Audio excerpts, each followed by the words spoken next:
Hello friends, welcome back. अब हम start करते हैं आरएनए वर्ल्ड। अब हम देखेंगे कि इस टॉपिक में हमें पढ़ना क्या है। इसको समझते हैं कि इस टॉपिक में हमें क्या पढ़ना है। जब पहली बार लाइफ ओरिजिनेट हुई थी अर्थ पर, तो उसके अंदर क्या था, डीएनए था या फिर आरएनए था। इस टॉपिक में ये पढ़ा जाएगा कि अर्थ पर पहला जेनेटिक मटेरियल कौन था। Okay, from forgoing discussion and immediate question become evident which is the first genetic material from foregoing discussion। अब तक डिस्कशन हुआ और उससे एक क्वेश्चन आया, immediate question become evident. Evident means क्या होता है, प्रकट होना। अब तक के डिस्कशन हुआ, उससे ये क्वेश्चन आता है कि पहला जेनेटिक मटेरियल कौन है, which is the first genetic material. Okay, it shall be discussed in detail in the chapter on chemical evolution। Chemical evolution ये बोल रहा है कि जब हम केमिकल इवोल्यूशन को पढ़ेंगे, जब केमिकल इवोल्यूशन चैप्टर को पढ़ेंगे तो इसको हम क्या करेंगे, डिटेल में समझेंगे। Okay, discussed in detail, detail में इसको हम समझेंगे कि पहला जेनेटिक मटेरियल कौन था। ओके, बट लेकिन verify we shall highlight some of the fact and point। इसमें हाईलाइट दिखा रहा है, बट लेकिन इसमें हाईलाइट दिया हुआ है। देखिए क्या दिया है, ये बोल रहा है इस क्वेश्चन से रिलेटेड जो पॉइंट है, जो भी फैक्ट है, इसको हम थोड़ा बहुत यहाँ देखेंगे, यहाँ पर देखेंगे कि कौन, which is the first genetic material कौन है। ओके, अब देखते हैं, RNA was the first genetic material. क्या बोल रहा है, ये भी क्वेश्चन आया है यहाँ पर। ये देखिए, यहाँ क्वेश्चन है और ये रहा इसका answer.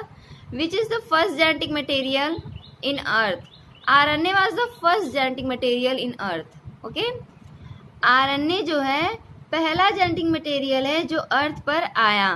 Okay, there is now enough evidence to suggest that essential life process such as metabolism, translation, splicing.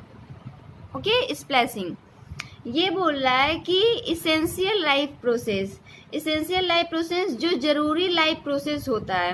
Okay, जो जरूरी लाइफ प्रोसेस होता है वो क्या है, मेटाबॉलिज्म है, ट्रांसलेशन है, स्प्लैशिंग है। ओके, जो मेटाबॉलिज्म है वो टोटल रिएक्शन जो हमारी बॉडी के अंदर होती है, जो टोटल रिएक्शन हमारी बॉडी के अंदर होती है उससे क्या बोलते हैं, वो उसे बोलते हैं मेटाबॉलिज्म। ट्रांसलेशन क्या होता है, एमआरएनए से प्रोटीन का बनना, इसे क्या बोलते हैं, ट्रांसलेशन बोलते हैं।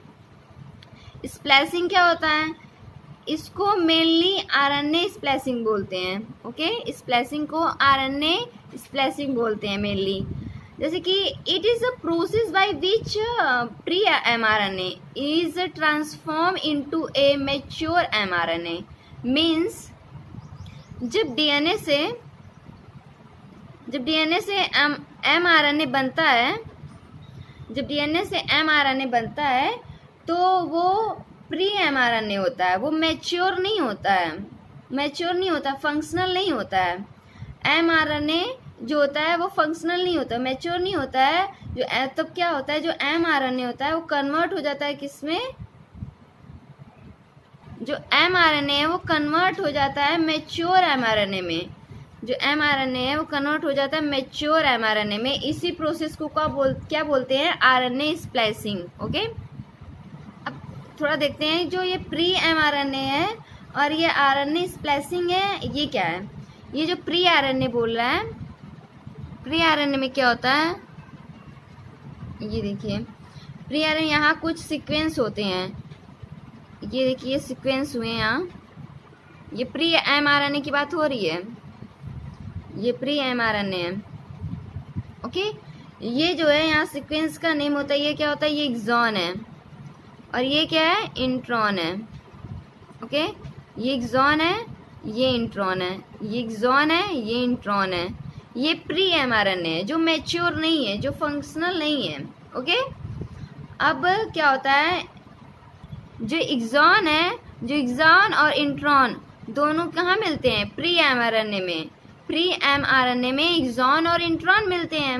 ओके, अब इनसे क्या हुआ, आरएनए स्प्लाइसिंग हुई।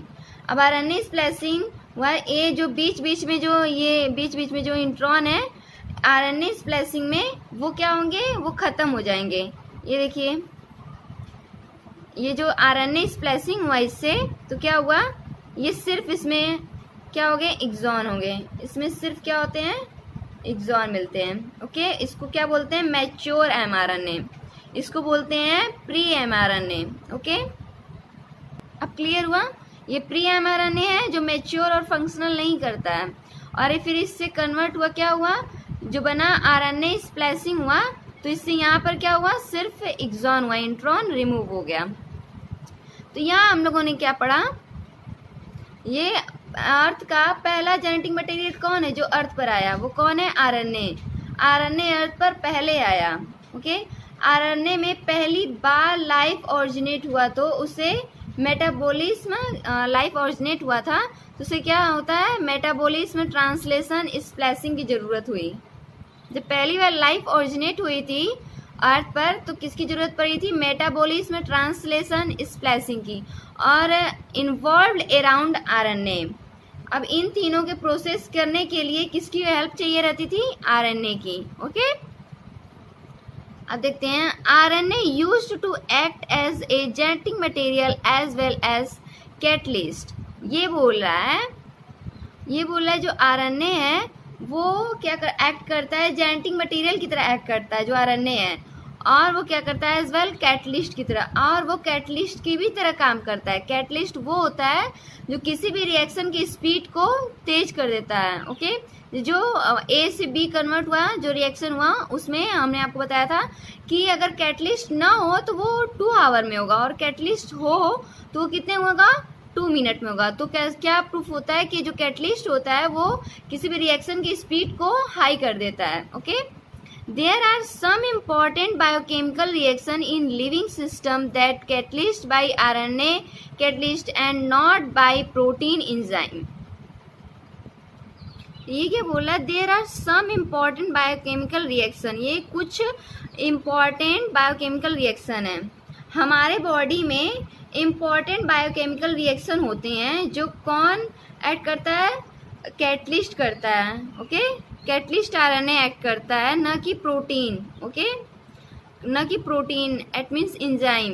ओके, न कि जो हमारे बॉडी है उसमें इम्पॉर्टेंट बायोकेमिकल रिएक्शन होते हैं, जो कौन एक्ट करता है, वो कैटलिस्ट आरएनए एक्ट करता है, न कि प्रोटीन करता है।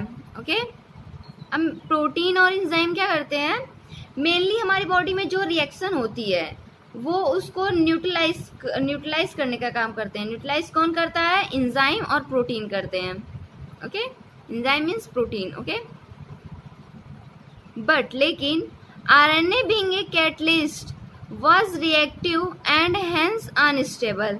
ये बोल रहा है आरएनए कैटलिस्ट की तरह काम करता तो है, जो आरएनए वो कैटलिस्ट की तरह काम करता है, was reactive, और वो क्या होता है, आरएनए कैटलिस्ट की तरह काम करता है और वो रिएक्टिव होता है, और अगर वो रिएक्टिव होता है तो क्या होगा, अनस्टेबल होगा। अगर कोई भी रिएक्शन रिएक्टिव होगी, मोर रिएक्टिव होगी, तो क्या होता है, वो अनस्टेबल होता है। Okay, Therefore, DNA has evolved from RNA with chemical modification that make it more stable। अब इसको थोड़ा सा समझना है हमें। अब ये बोल रहा है कि अर्थ में लाइफ ओरिजिनेट हुई। ओके, देखते हैं। अब ये बोल रहा है अर्थ में लाइफ ओरिजिनेट हुई, ये अर्थ है। ओके, अर्थ में लाइफ ओरिजिनेट हुई। ओके, ये रहा हमारा आरएनए, सिंगल स्टैंड आरएनए हुआ हमारा।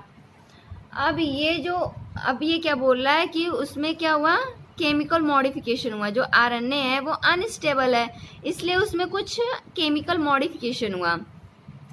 अब ये अर्थ है, उसमें क्या हुआ, उसमें लाइफ ओरिजिनेट हुई, ये आरएनए है।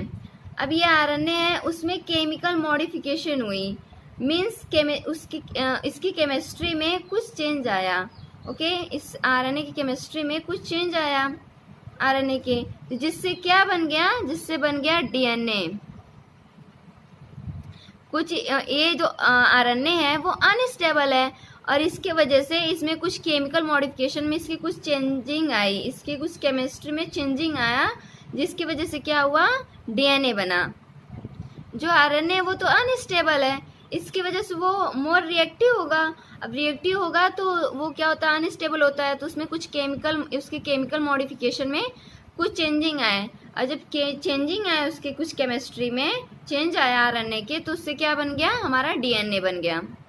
तो यहाँ दिखाया गया डीएनए इज इन्वॉल्व, तो क्या हुआ, डीएनए हमारा इन्वॉल्व हो गया from with chemical modification, chemical modification की वजह से हमारा क्या हुआ, डीएनए जो हुआ इन्वॉल्व हुआ। मेक इट मोर स्टेबल, क्योंकि वो क्यों बना वो, क्योंकि वो मोर स्टेबल होता है, जो डीएनए होता है हमारा वो बहुत ही अधिक ज़्यादा मोर स्टेबल होता है एज कम्पेयर टू आरएनए।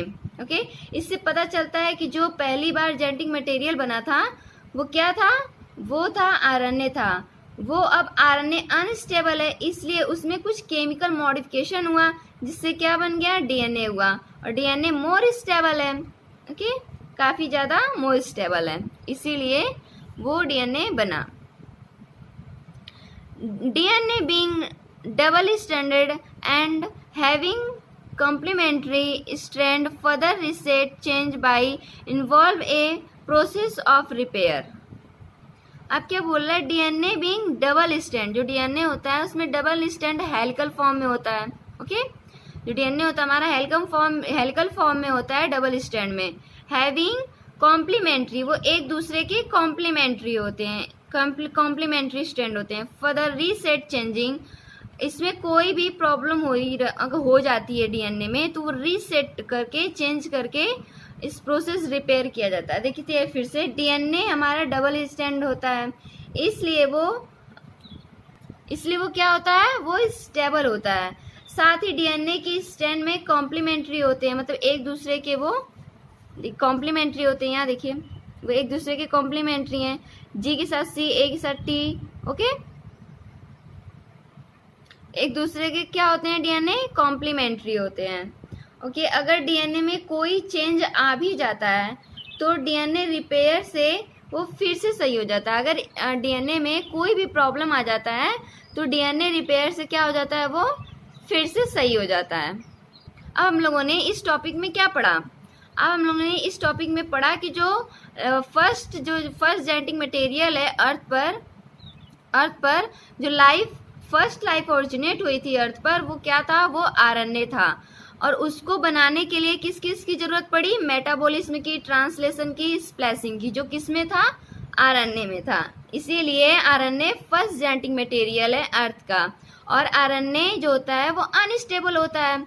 जब आरएनए अनस्टेबल होता है तो उसमें क्या हुआ, उसकी केमिस्ट्री में, उसके केमिकल मॉडिफिकेशन में कुछ चेंजेस आए। अब उसकी चेंजेस की वजह से क्या बन गया, हमारा डीएनए बना। ओके, और डीएनए क्यों बना, डीएनए मोर स्टेबल होता है। ओके, इसीलिए वो क्या हुआ, डीएनए बना हमारा। और आरएनए क्या होता है, वो हमारा अनस्टेबल होता है, जो डीएनए होता है वो स्टेबल होता है। ओके, तो हमारा फर्स्ट जेनेटिक मटेरियल क्या हुआ, आरएनए है। ओके, रेप्लिकेशन, चलो फिर रेप्लिकेशन नेक्स्ट वीडियो में पढ़ते हैं। बाय।